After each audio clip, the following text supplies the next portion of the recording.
In this video, let's learn about another column constraint, which is the unique column constraint. For example, in our products table, if we arbitrarily enforce a rule and we say that there cannot be multiple products that have the same name, we can use the unique column constraint to apply to the name column in order to enforce this rule. So let's go to SQL Management Studio over here, and we can apply the unique constraint right after the not null constraint. Just like this. You can apply the unique constraint before not null.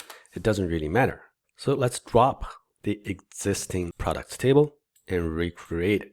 Now let's right click on the products table and click on edit top 200 rows, and let's populate the product row again.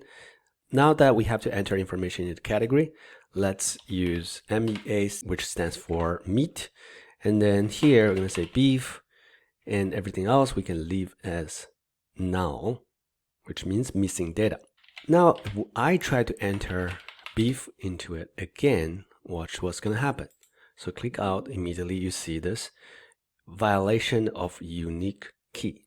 So when we apply a unique constraint to a column, SQL Server create a unique key, and this unique key is used to enforce the uniqueness constraint on the column.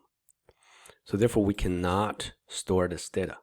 Now, if I change this to, let's say, change to pork. Now, if I click out, both beef and pork are stored in the table. That's the unique column constraint.